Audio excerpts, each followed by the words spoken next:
There are so many people that romanticize this, or they just present like the glossy, ooh, look at me on a beach with my laptop. No, you're going to get sand on your laptop. People are not doing that. Let's be real about this whole nomad thing. There's a lot of challenges. Something I hear a lot from the nomadic community as well, and from people who move countries and build their home base somewhere else. This sense of belonging that sometimes can be hard to find, especially when you leave home behind and are traveling around. How do you find this sense of belonging for yourself?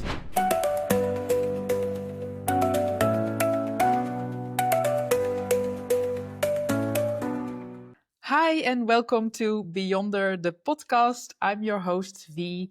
And in Beyonder the podcast, we talk about going beyond borders, and not just country borders, but also inner limitations. And with my guests, I talk about inner and outer journeys. And I think today's guest beautifully fits in this theme because she has been traveling for many years already, full time as a nomad. She writes about it on her blog. She hosts her own group trips as well. And she advises people as a travel advisor as well. So she has so much wisdom and knowledge and experience in travel. And just like me, she's very passionate about traveling. So I'm very excited to talk to her about her lifestyle and all the travels she has done already. So let's dive right in. Let's welcome you to the show. Welcome, Julie Rose. So excited for you to be here. Thank you so much. Thank you for having me. I'm really excited to dive into some of these topics. Yeah. And the first question I always ask my guests is, how do you live your life beyond the ordinary? I think for me that how I would describe how I live my life is being true to myself. I spent many a decade sort of doing what I was told to, doing what was expected of me, trying to fit the mold, trying to, not step out of line, but really be kind of the model child, the model young woman. And I found myself kind of losing myself, losing track and losing focus on what really mattered to me, what made me feel good, what made me who I am. And I think sort of in the last decade or so, I have made it a huge focus of mine to just be true to myself. And a lot of times that means doing something totally opposite to what is expected of me. But I have found a lot of fulfillment and reward in that. And I think it's really cool to now be a sort of example that your life doesn't have to look like everybody else's. Yeah, I love that. And it's so important to discover that and to be true to yourself. So, how did that start for you? Was there a moment that you felt like, okay, now I'm just done with the life that I'm living? I need a change? Or was it more a gradual process that something felt off and you were discovering what else would be possible? How did this journey start for you? Yeah, that's really, I mean, it's hard to, and I can't really pinpoint one moment. And I Uh-huh. think when people ask me this, they expect it to be one moment, or they expect that I had some sort of like brush with death or terminal illness or like a horrible breakup, or there was something that sort of drove me to the other end that made me think, oh, I need a change. But really, it was no one big thing. I think it was perhaps a lot of small things that added up over time. And my decision was a little bit less in that I should do this. It was more, I can't keep doing that. Mm. And I know that all sounds very like broad and vague, probably to whoever's listening. So I'll just take a step back and explain what that means exactly. But 6 years ago in 2020, I decided to sell my house and basically sell all my things and drive off into the sunset. And I think that surprised a lot of people because I had sort of what is the standard American dream of a three-bedroom house, two bathroom, two-car garage, yard. I had been making money on my house. I had a really good job. I could work remote. I could work from elsewhere, but I wasn't feeling like fulfilled. I wasn't feeling satisfied. I kept living the same day over and over and calling it a life. And also, too, this was during pandemic times. So we were all kind of struggling in a lot of different Uh-huh. ways. The world turned upside down for a lot of people. And how it turned upside down for me at that time is I had been doing a lot of work travel. I had like a very rich social life like a lot of us did, and it turned into basically you stay in your house all day. And it got me thinking of like what what really brings me joy? What really like lights me up? And I was thinking about traveling and I was thinking about all the places in the world that I wanted to explore and visit and learn about. And I also was kind of paying attention to my finances and thinking like, well, wait a second. So a house costs this and bills cost this and I have all this stuff that's weighing me down and all these financial obligations, and then travel costs this, and travel takes this. And logically, I thought I can't have both of these. I can't have both of these well because I'm spending too much money and I'm being pulled in too many directions. So really, I should make a choice. And it seemed to me like the obvious choice in that if I wanted to free up my life, if I wanted to have more of the thing that really made me who I am, brought up my curiosity, brought up my zest for living, then that meant one of these things had to go and it wasn't going to be the travel. And I pretty abruptly actually called my boss and said, "Hey, I have this idea." I said, I want to leave Phoenix, where I was living at the time." And she was like, "Yeah, well, where do you want to move? We're a national company, so you can work from somewhere else. That's fine. We have offices everywhere." And then I'm like, "Well, actually, I just want to be nomadic. I wanted to give that a try and maybe see where I decide to settle." And so pretty quick conversation. She gave her blessing. My house was on the market. A couple weeks later, it was sold in a day, and then I was moving Oh. out 40 days later on my closing date. It all happened very quickly.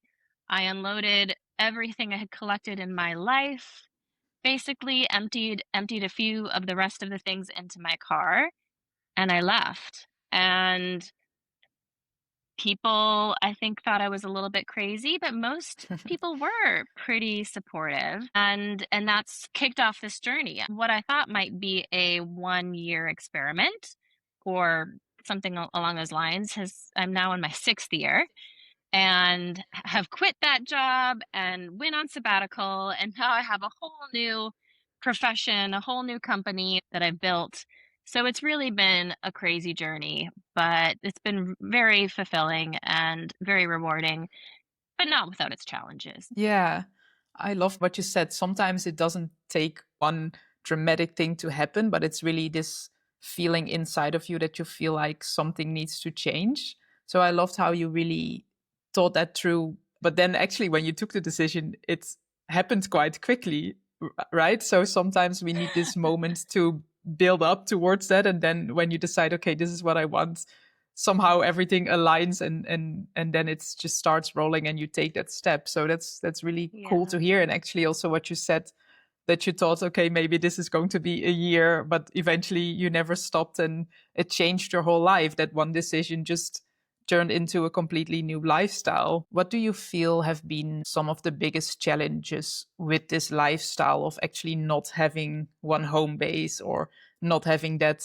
stability of an office job that you used to have? I feel like there's been a lot of challenges, and there are so many people that sort of romanticize this, or they just present like the glossy Instagram, "Ooh, look at me on a beach with my laptop." No, it's not how, like, you're gonna get sand on your laptop. People are not doing that, you know? Let's be real Yeah. about this whole nomad thing. There's a lot of challenges, and I talk about them. I keep it real with people. I'm very open about dating and some of the things that I've encountered with that, some of the disappointments I've encountered with that. Some of it is lifestyle related, some of it is just the global state of the world, men versus women as a whole. I do a lot of sort of essays on the human condition, right? So that Mm-hmm. has been one challenge. I think I started really just sort of like empowered as a solo female traveler. Like, I can go and do anything. I'm so capable. I'm so powerful. And I am. But I have found along the way really kind of craving community, wanting to stay in a place to just build on my friendships a lot more because I think one of the things you experience as a nomad is meeting people and then sort of being like, "Well, bye," like, This has Hmm. been fun," and then you just lose touch and you end up racking up all these phone numbers in your WhatsApp that you never see again.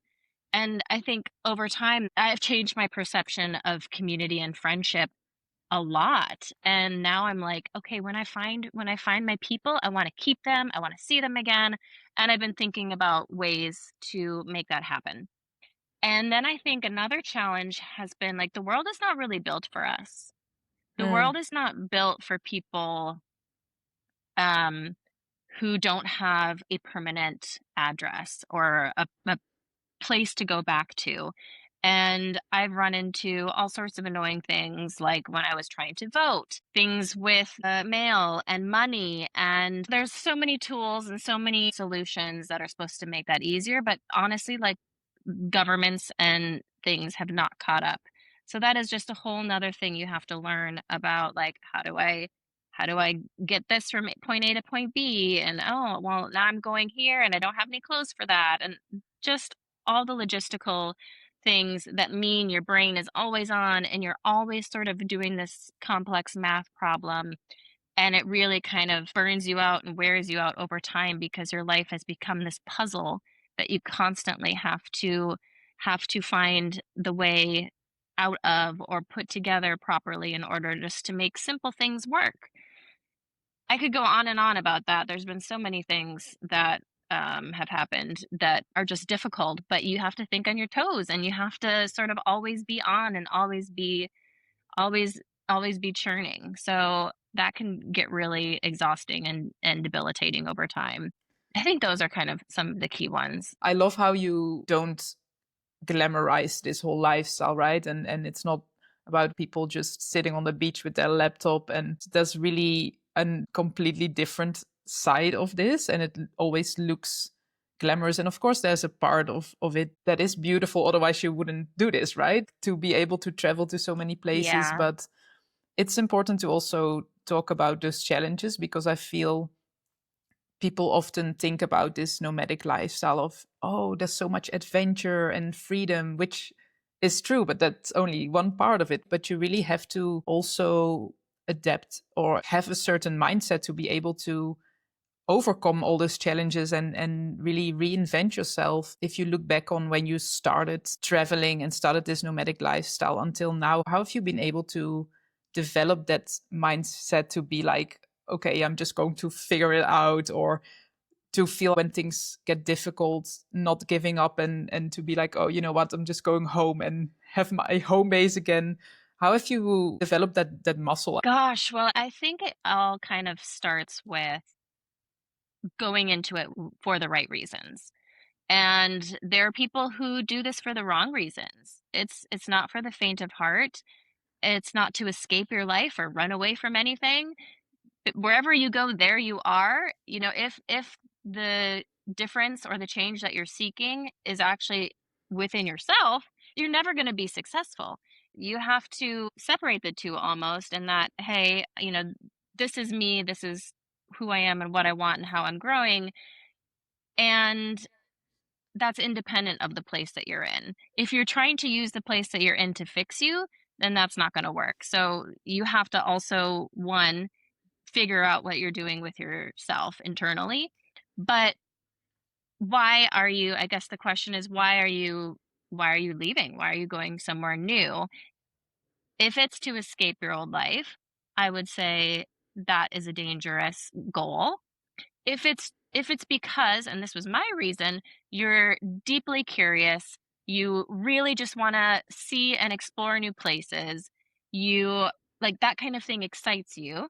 I'm a former journalist, I'm a former storyteller, and I guess I'm a current storyteller, but I have always been very, very curious about other places, other cultures. I've read voraciously since I was a child.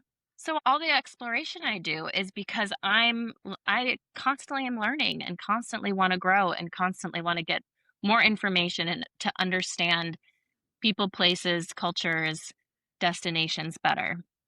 So that is something I think that I intrinsically had. And that's helped me, obviously, sort of along the way because then I don't get as discouraged and I'm able to maybe tackle things when they don't go so well. But at the same time, it's not like I'm going to be this forever.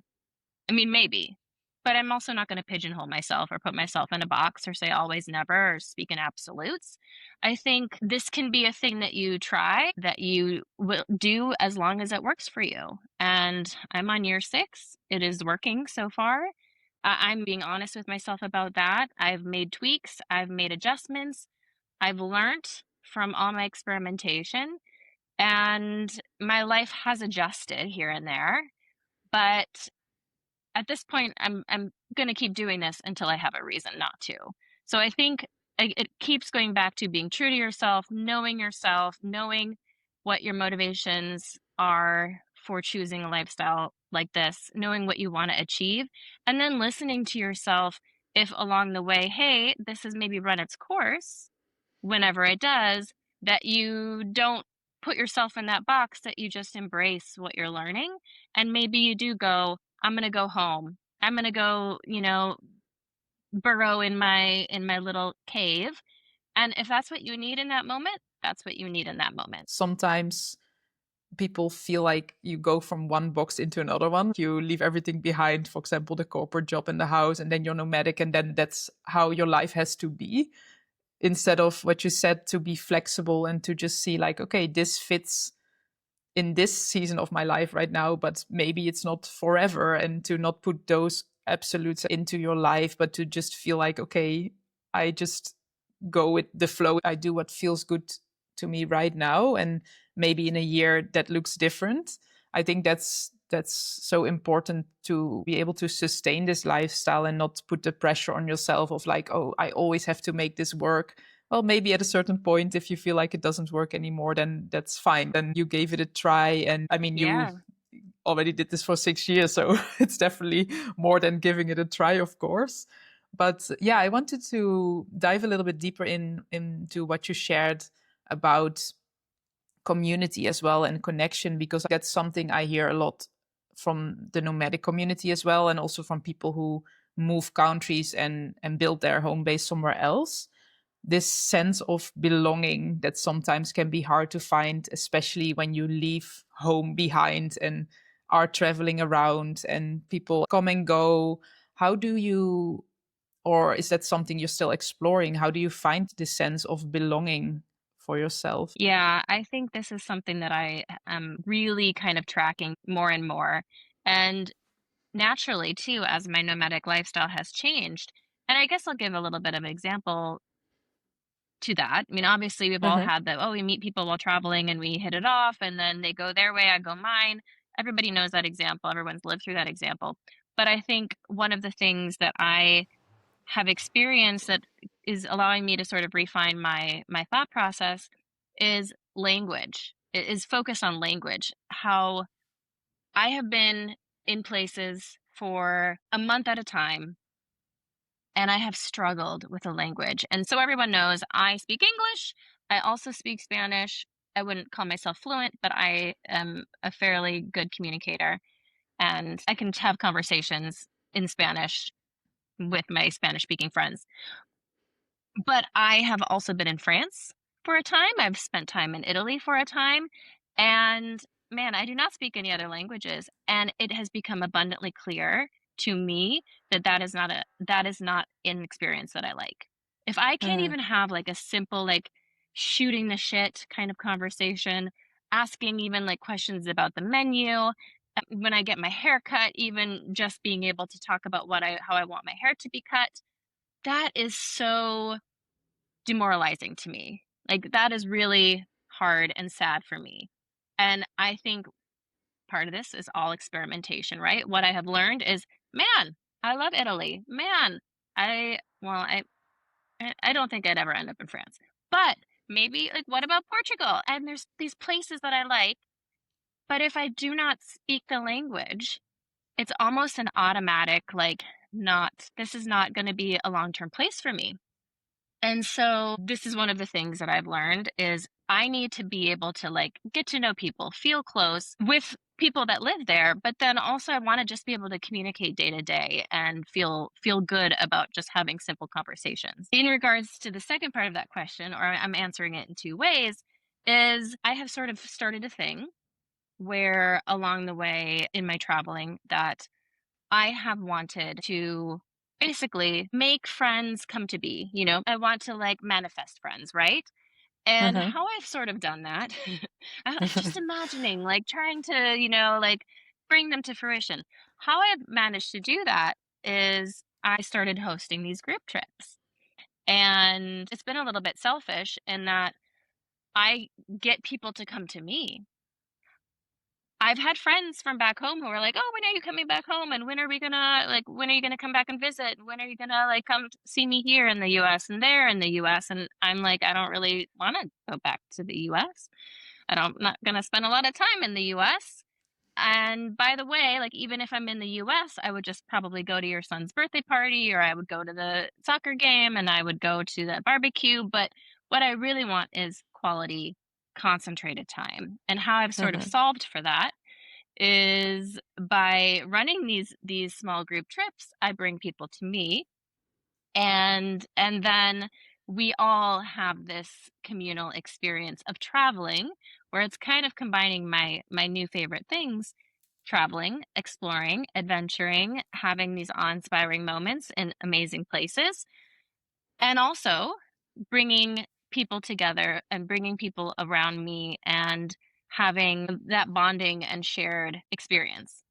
So I think with those two things together, having my group trips and then being in a place where I can speak a language that I understand, I have solved my nomadic conundrum. I think it's so great that you said, you know what, I don't want to go to my friends, I'm bringing them to me, basically. And you created this whole new business model for yourself, because since then, now you're organizing a lot of those group trips, and it goes beyond inviting your friends, right? So it's really cool Yeah. how sometimes when we have this need or feeling like, oh, we crave something, but maybe it's not there, to just invent it yourself or to come up with something yourself. And that's actually also how I started my own community here in Sydney, because I was like, oh, I move here, I already have some friends, but I want to meet new people.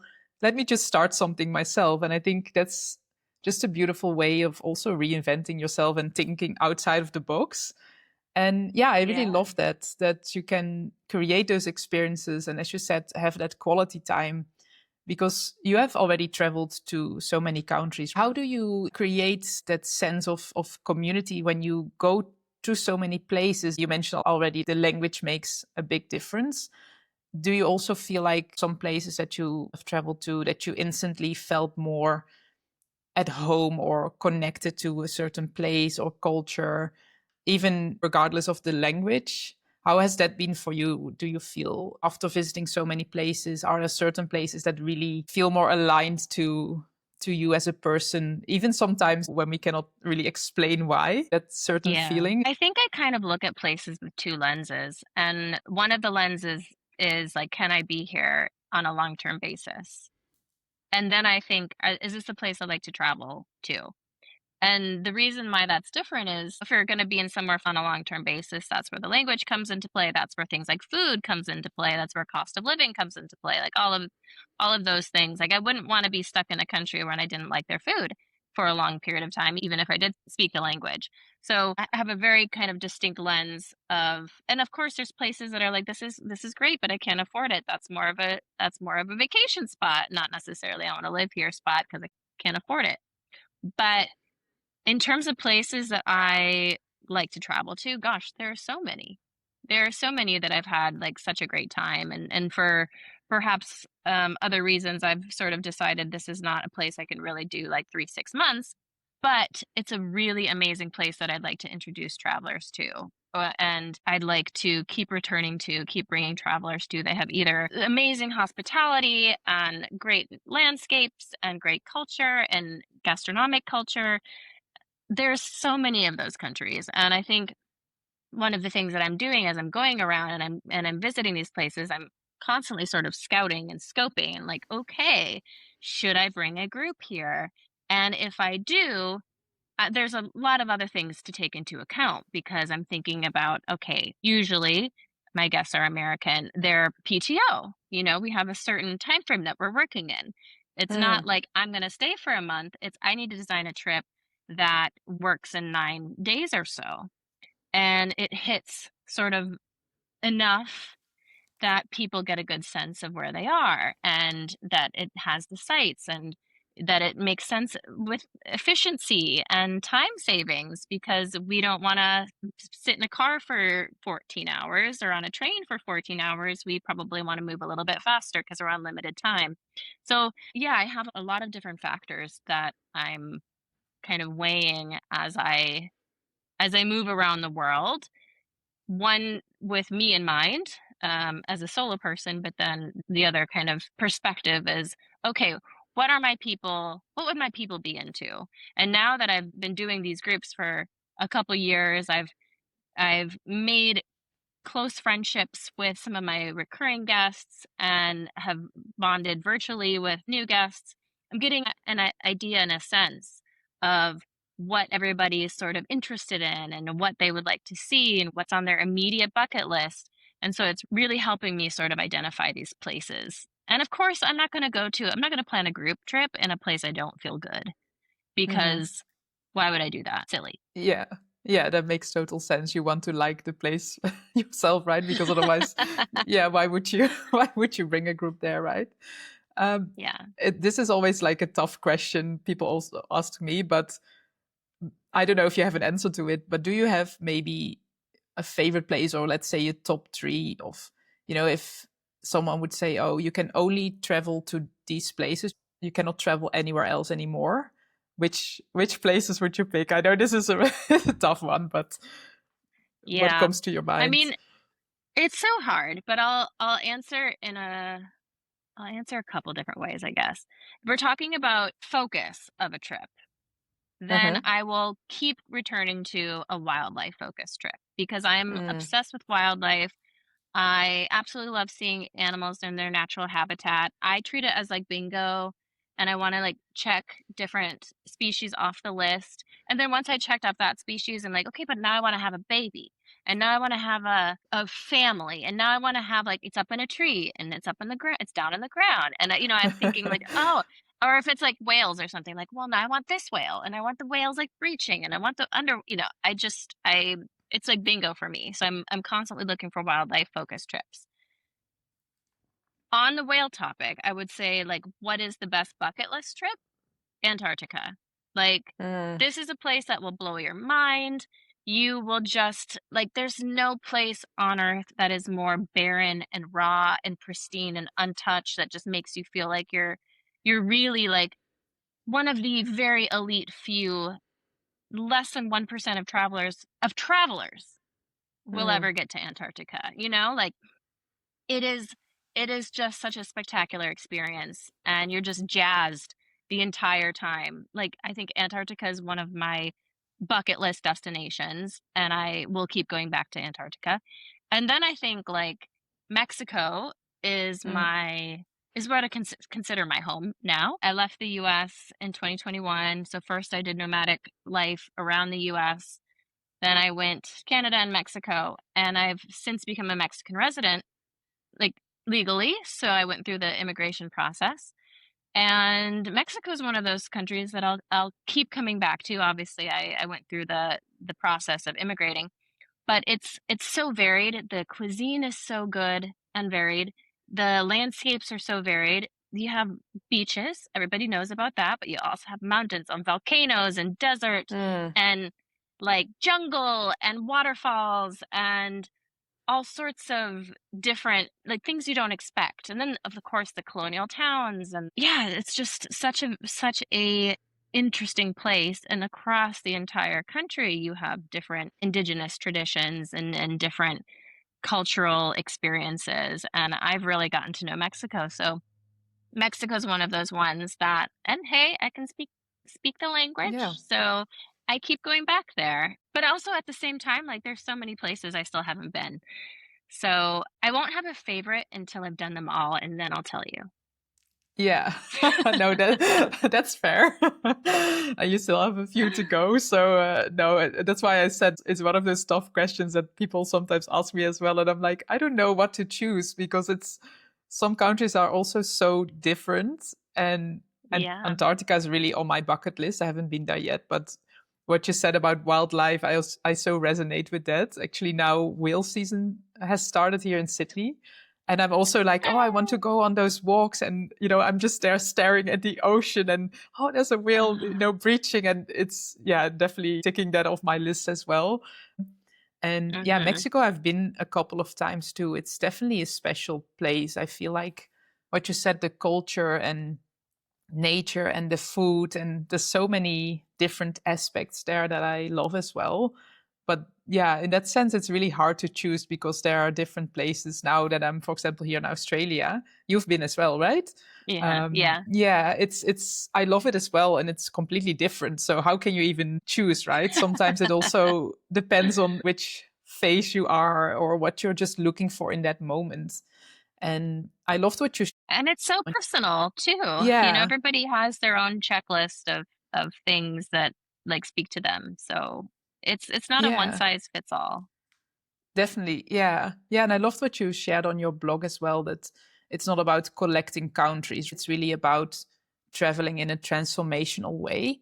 How do you see that if someone is like, oh, I also want to travel more in a way that helps me grow as a person, for example, or to expand my horizons instead of just ticking something off my bucket list? What would you say to someone like that? I think the best way is to talk to the people that live there. And Mm-hmm. I think why I care so much about being able to speak the language, but talk to the people that live there and find out what is it that they're experiencing, politically, economically, on a interpersonal basis.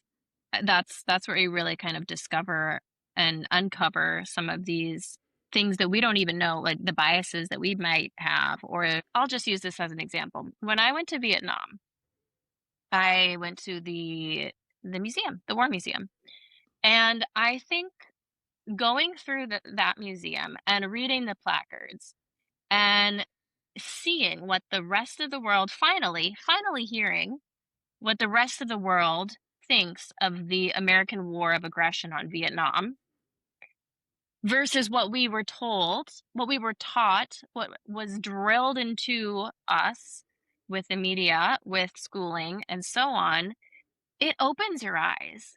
And so many people do not have any understanding outside of their bubble, outside of like what has been presented to them. They don't have any access to education or media outside of the US, whether by design or not, that we go through having these assumptions and thinking a certain way until we actually go elsewhere and we see what does the rest of the world think? What do these countries think? What do these people think? And that's not to say all of them are right and all of us are wrong, but I Mm-hmm. think Yeah. travel should challenge you. Travel should challenge your assumptions. It should challenge what you believe to be true if you're doing it right. And of course, you can go in and I'm just going to go and like take pretty pictures and eat yummy food. Or you can go to learn, I think. And that's not to say, I mean, I take pretty pictures. You can continue to do that. But please, like, come back with some understanding and be sobered, be humbled by what you see.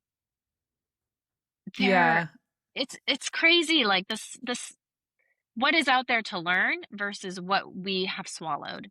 And, I'm Uh-huh. not just pointing at Americans, I'm talking about all governments and education systems probably have an agenda, no matter what country you're from. So I think, like, the best way to combat that is to go outside that bubble and to reach for some of these sources of information and walk away learning something. And I have seen sort of the different perspectives of my travelers when they've come back from trips. We've had conversations afterwards. I've asked for feedback, and it's really eye-opening to me. And I want to be able to present opportunities like that for people because I think when you come back home, then you appreciate certain things differently, maybe better, Mhm. but differently. And I think that's really important. Yeah, I resonate a lot with that. I have experienced that myself as well. For example, when I lived in Cambodia for a few months, I learned so much about the history there. And I was like, how come I never learned any of this at school? It was just confusing in a way Yeah. and mind blowing that I was like, yeah, what you said, you really live in this bubble or in this system that you grow up in. And I think travel is one of the best ways to step out of that and actually learn what's really going on in the world because it's not what you see in the media. And I think maybe you've experienced that as well when it comes to safety. Sometimes, for example, the first time when I went to Mexico, people were like, "Oh, it's dangerous. You shouldn't go there." And then when I was traveling there, I was like, "What is everyone talking about? I feel completely safe." So sometimes it's also this perception that's fed by the media or even by movies, and then you go to this place and you have a completely different experience, and it can be a very confusing experience to have, but also very eye-opening that you're like, okay, I need to experience things myself before I have an opinion about it, because it might be completely different than what I thought it would be, or that you actually, what you said, learn so much more from a different lens. What do you Hmm. feel has been a very different experience, that you had a perception about a place and then when you arrived there it was like, oh wow, this is actually completely different in a positive way perhaps than you expected, or maybe you haven't had that? I think maybe early on in my travel career, Hmm. I got a lot of that, feedback from people like, "Oh, don't go there. It's so dangerous." And, "Oh, you should dye your hair then. You're going to Mm. Latin America. You should not have blonde hair. You'll be too prominent or something." And after the first few times when started doing things myself and realizing like, "Hey, it's no big deal." I kind of learned to silence those little thoughts coming in or reports coming in. But also I feel like nobody says that stuff to me anymore because they've they've seen me basically proving them wrong for the Yeah. better part of a decade. And safety, I think, goes back to how do you present yourself? How much confidence do you have? Do you look like Hmm. a victim? Are you like looking at your phone? Are you acting scared? Are you making yourself a target, or do you walk into the world like I belong here? Mm. And I remember this time where I was on a bus or something in Ecuador, the first time I went to Ecuador almost 10 years ago. And some old lady on the bus said like, "You better be careful, like you're here by yourself." And I thought to myself, "Ma'am, I could basically choke out any of the guys in your country." Because I'm not 5'9". I'm, what is that, 175 centimeters. So I'm like, Hmm. I am taller than all the men here. So I could, like, they've got nothing on me. So I, like, made a little joke in my head, but really, I'm like, nobody people are not just out to get you. This is not this is I know we think like that in the Western world a Hmm. lot, but most people are just going through their day, minding their own business, not even paying attention to you. Don't sure, they might say they might notice you, but there's a difference between standing out and sticking out. And Hmm. I just stand out, I'm tall, I'm blonde, I act like I know what I'm doing, and usually I do. But if I don't make myself a target, I'm not gonna be messed with. And Mm. I found that to be true pretty much everywhere. Yeah, I love that. It's also how you portray yourself. If you have this confidence, if you walk around like I know what I'm doing, it's a completely different vibe. And of course, things can happen anywhere, but it's also the same Yeah. as if you're just in your home country. So it's not because you're traveling that somehow things Yeah. become more dangerous. And of course, there are things what you said. Are you looking on your phone or making yourself a target? It's also being smart, right? In some Yeah. places that like I'm not going to walk around with some jewelry or whatever it might be, or a big camera, or like Mhm. those type of things to logically think about. Common But also, sense. yeah, exactly. But also what you portray or like what you put out there. I think that makes a big difference. And you probably build that over time especially because you have been traveling for so long. I'm sure your confidence has grown a lot since you started and now looking back. Or was it already there since the beginning? Do you feel like that No, change? yeah, the confidence has grown. I think at Mm-hmm. some point early on when I was young, in a lot of different areas, I felt I had more of a scarcity mindset. I worried about things happening. Kind of felt like, oh, this is my last chance for this, or this will never happen for me again. And I was very scarcity minded. And as a result of my life unfolding the way that it has unfolded, I have come to understand, but also it's a belief system. I believe in abundance and I believe in good things. I'm not out there thinking I'm going to be a victim and that bad things are going Mm-hmm. to happen to me because that can become the self-fulfilling prophecy. I feel like I'm going to succeed. Everything's going to go well. And you know what that means is if something goes wrong, it doesn't go wrong. It's just a redirection. It's just Mm-hmm. an opportunity. It's something to overcome. It's like you are what you think you are. So that also needs to happen within, that needs to Mm-hmm. happen within. And that means that you're going to be more successful on this. And so, how that pertains to this subject, I'm a all powerful, savvy, capable traveler. I know exactly how to get around and what to do and how to deal with any challenge that arises. And so, yeah, you have to approach your life, take it by the horns, and feel good. Like, feel good about who you are in the space you take up. I completely agree. I think it makes such a big difference if you are thinking in scarcity or are thinking in fear. Something that I, for example, tell myself also when I'm traveling on my own, it's there are kind people everywhere. That's really Yeah. like a confirmation that helps me, not only in terms of safety, but also in being open to make connections and to meet people, to feel like, yeah, there are kind people everywhere. And I think Yeah. having this mindset of abundance or to be open instead of feeling like a victim or anything like that, it makes such a Hmm. big change in also how you experience your travels and actually how you can enjoy it. Because if you are in fear all the time or afraid that something is going to happen, you cannot really enjoy your travels because you're in this cage Yeah. almost.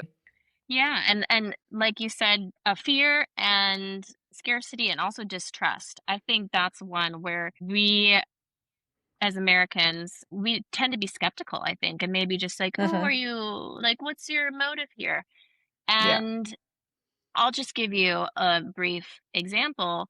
I hear people say, "Oh, Morocco's so dangerous. Oh, Morocco, like the men are just blah, blah, blah." And they'll harass you and all sorts of things. I hear a lot of things about Morocco. And I think back to my experience in Morocco, 2.5 weeks, had an amazing time. There were 12 women that I brought to Morocco.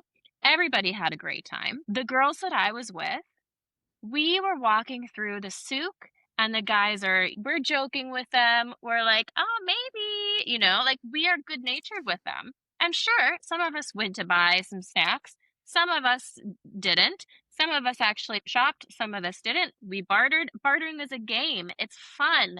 It's part of the culture. You're supposed to barter.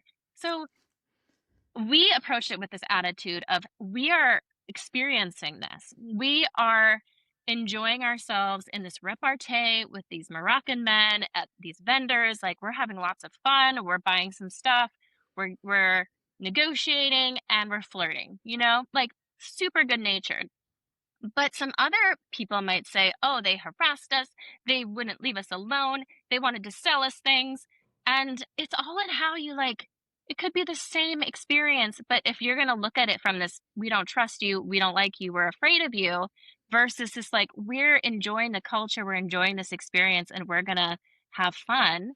It's two different ways to experience the same phenomenon, which vastly change how you feel when you return home. So I like to sort of remind people take take this approach when you go Hmm. somewhere. Like it's not malicious. I mean, obviously if it's malicious, that's one thing, but if it's not malicious, everybody's just trying to get through the day. Everybody's just Yeah. trying to have a better life. Everybody's just trying to like sell the few things they've made and have a nice day. Everybody's just trying to get through life.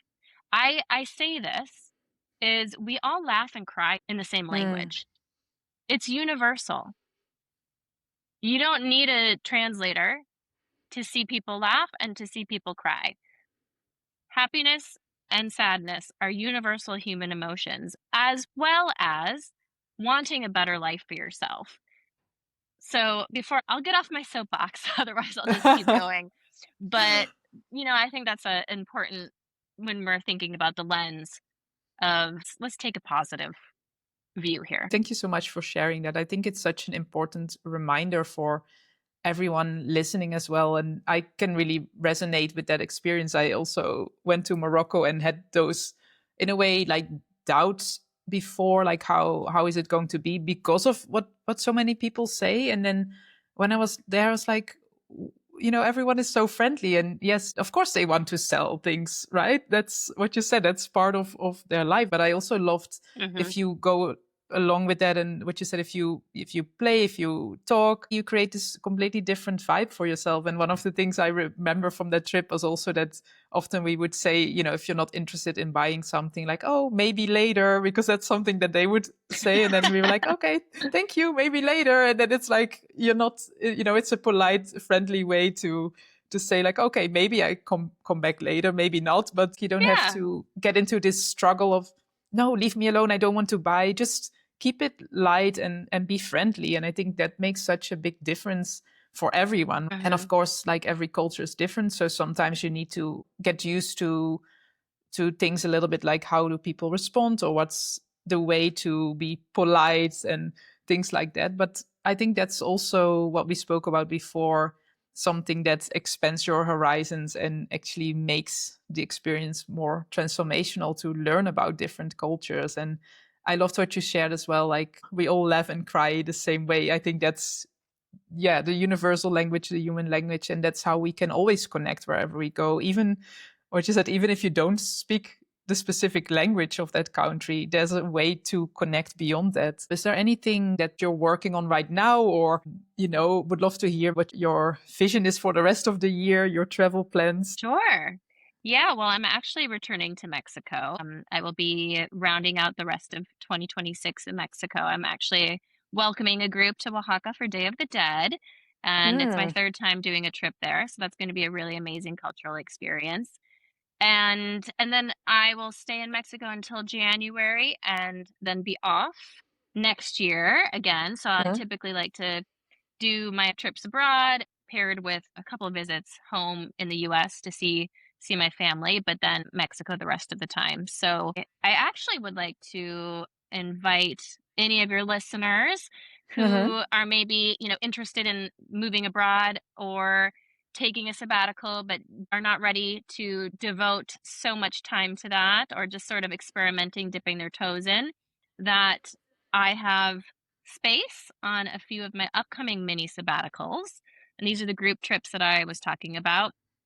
I have, well, Oaxaca and my first Thailand departure is sold out, but I have a second Thailand departure, and I have a trip to Kenya and Uganda, that wildlife, Ooh. amazing wildlife experiences we were talking about. We'll be Yeah. doing national parks and gorilla and chimpanzee trekking. And Oh. then also a trip to Iceland that's women only, focused just on women and sort of bringing us together to bond in a women only space. So I would just like to throw that out there, that if anybody is curious about one of these group trip mini sabbaticals, that they can find more information on minisabbaticals.com. Yeah, great. I will also share all the links in the show notes, and definitely check them out. Like, all those trips sound amazing. Beautiful things to look forward to. And hey, maybe I'll come to Australia and we can go see the koalas together. Yes, I would love that. Thank you so much for joining me today. I really loved our conversation. And is there any final thought you want to share? I just hope that everybody takes a moment to think about what is it that you're doing for you versus what you're being told to do, and Mm. that you get the confidence to go after that, because life is short, tomorrow's not guaranteed, and there's a lot to see. Yeah, love that. That's a beautiful quote to wrap it up. Thank you so much. And thank you, everyone, for listening to this episode of Beyonder, the podcast. Don't forget to follow and subscribe so that you stay up to date on future episodes. And it also helps me to grow my audience here. Thank you again, and I will see you in the next one.